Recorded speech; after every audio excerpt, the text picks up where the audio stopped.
Hello friends, welcome to cook with Geeta सागर।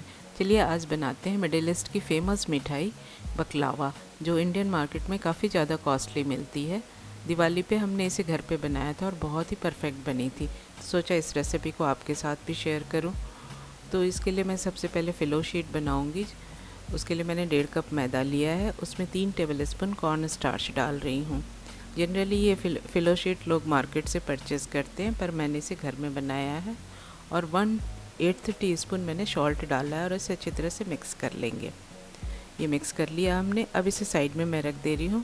इसे गूंदने के लिए मैंने 1/2 कप दूध और 1/2 कप पानी का इस्तेमाल किया है। रूम टेम्परेचर के ये दोनों हैं, इन्हें भी मैंने डाल के रख दिया। अब सबसे पहले इसमें मैं घी का मोयन दूंगी। तो यहाँ मैंने 1/3 कप के मेजरिंग स्पून में 1 स्पून लिया था घी और इससे मैंने मोयन दिया है। तो अबाउट 1/4 कप लगा है, जिससे ये मैदा अच्छी तरह से मुट्ठी बांधे तो बंधने लग गया है। इस तरह का हमें मोयन चाहिए। मोयन हमने कर लिया। अब इसमें 1/8 टीस्पून मैंने बेकिंग पाउडर डाला है। इसे भी डाल के अच्छी तरह से मिक्स कर लेंगे। उसके बाद जो हमने मिल्क और वाटर का सॉल्यूशन बनाया था उससे इसे गूंद लेंगे। हमें सख्त डो लगाना है, चपाती की तरह सॉफ्ट डो नहीं लगाना है। जितना सख्त लगाएंगे उतनी क्रिस्पी हमारी बकलावा बनेगी। तो इस तरह से पहले तो हमने इकट्ठा कर लिया और इसे कवर करके अबाउट 10 to 20 मिनट्स का रेस्ट दे देंगे। हम इसे साइड में रख देते हैं। यहाँ देख सकते हैं आप, हमने 1 कप सॉल्यूशन बनाया था तो अबाउट 1/4 कप बच गया है। तो वो हर एक मैदे पे डिपेंड करता है कि कितना ज़्यादा पानी लगता है। अब इन फ़िलो सीड्स को बेलने के लिए हमें एक मिक्सचर चाहिए।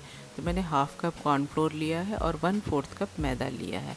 इसे अच्छी तरह से मिक्स कर लेंगे और इसमें ही लगा लगा के बेलेंगे, जिससे वो जो फ़िलो सीड्स हैं ना काफ़ी क्रिस्पी बनेंगे। तो ये मिक्सचर भी तैयार हो गया। अब थोड़े से नट्स हैं जिसे मैंने ग्राइंड कर लिया है बकलावा के बीच में डालने के लिए। तो काजू, बादाम एंड पिस्ता है। आप अपनी पसंद के कोई भी नट्स ले सकते हैं। तो इस तरह का ये जो टूल है ये अमेज़ॉन पे हमें मिल गया था। इससे काफ़ी बारीक बारीक कट जाते हैं। तो मैं इसे क्रश कर ले रही हूँ।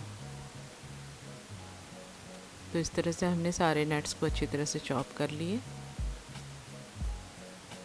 ये देखिए बिल्कुल बारीक से कट गए। अब इन्हें मिक्स करके हम साइड में रख देंगे। इस बीच हमारा डो भी अच्छी तरह से रेस्ट कर चुका है। अब इसे फिर से मैं नीड कर लूँगी और स्मूथ कर लूँगी। इस तरह से स्मूथ कर लें। अब इस पूरे डो को हमने 4 पोर्शंस में डिवाइड कर लिया है इस तरह से। अब एक पोर्शन के मैं 4 फिर बनाऊंगी, बाकी के 3 को कवर करके रख दें जिससे ये ड्राई ना हो।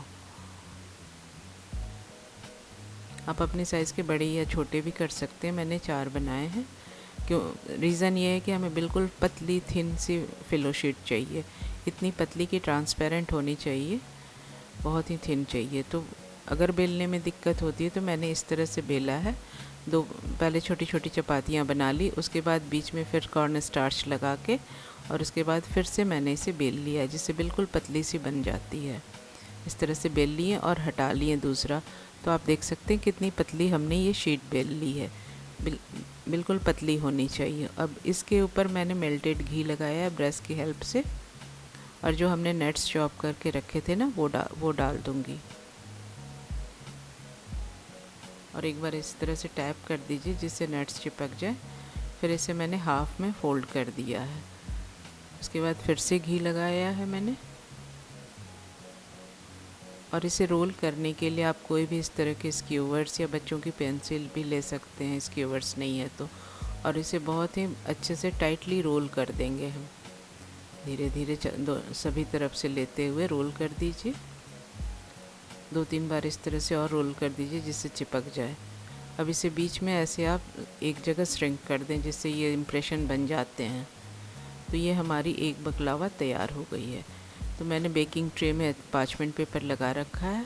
इस तरह से मैंने सारे बकलावा को बना लिया है और मैंने ओवन भी 170 डिग्री पे 5 मिनट्स के लिए प्री हीट होने रख दिया। जब तक हमारा ओवन गर्म हो रहा है मैंने इस पर फिर से घी लगा दिया है। और इसमें आप कट अभी ही लगा दें। आप जितना भी डिज़ायर्ड शेप चाहते हैं उस हिसाब से अभी कट लगा दें, बाद में मुश्किल होती है। तो इसे मैंने अबाउट 50 to 60 मिनट्स के लिए बेक कर लिया है 170 डिग्री पे। अब मैं उसके लिए चाशनी बना रही हूँ जब तक हमारा बकलावा बेक हो रहा है। तो मैंने 2 कप चीनी और 1 कप पानी लिया है और इसे लो टू मीडियम फ्लेम पे गर्म होने देंगे हम, जिससे चीनी हमारी मेल्ट हो जाए, क्योंकि हमने पानी कम डाला है। अब यहाँ देखिए हमारी ये शुगर सिरप बॉयल होने लगी, तो 2 पीस हमने लेमन के वेजेस डाले हैं और थोड़ी सी सिनेमन का स्टिक डाला है। इससे बहुत ही अच्छा फ्लेवर आता है हमारे बकलावा में। हमने कोई अलग से फ्लेवर तो डाला नहीं है, तो इनका बहुत ही अच्छा फ्लेवर आता है। और ये चाशनी हमें बिल्कुल थिक चाहिए, एक तार की चाशनी चाहिए। तो आप देख सकते हैं यहाँ पे तार बन रही है, तो ये हमारी चाशनी तैयार हो गई है। बकलावा भी हमारा 1 घंटे के बाद बेक होके आ गया है। उस पर गरम गरम में ही हमें चाशनी पोर करनी है। चाशनी भी हमारी गरम थी, बकलावा भी बिल्कुल गरम था। ऐसे ही हमें पोर करना है, ठंडा नहीं होने देना है। अच्छी तरह से चाशनी हमें डाल देनी है। बस इतना ध्यान रखिएगा कि जैसे ही बकलावा बेक होके आएगी, हमें गरम गरम उस पर चाशनी पोर कर देनी है। तो 1 घंटे तक मैंने उसी डिश में रहने दिया था। अब इसे दूसरे डिश में मैंने ट्रांसफ़र कर लिया है। अब इसकी मैं गार्निशिंग कर रही हूँ। जो बचे हुए नट्स थे ना, उससे मैंने गार्निश कर लिया है। और थोड़े से रोज़ पेटल्स को मैंने शुगर सिरप में डिप करके उसे भी लगा दिया, जिससे ये और भी खूबसूरत लगने लगे हैं। इस डेज़र्ट की सबसे बड़ी बात ये है कि अगर आप कम मीठा पसंद करते हैं तो शुगर सिरप थोड़ा कम डालिए, तो आप अपने टेस्ट के हिसाब से इसे एडजस्ट कर सकते हैं। तो फ्रेंड्स, मेरी ये रेसिपी पसंद आती तो प्लीज़ इसे लाइक कीजिए और ऐसी ही रेसिपीज़ के लिए मेरे चैनल को सब्सक्राइब ज़रूर कीजिए।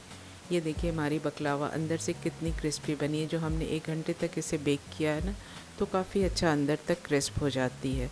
मिलती हूँ अगली रेसिपी में। Thanks for watching, keep cooking and stay healthy. Bye bye.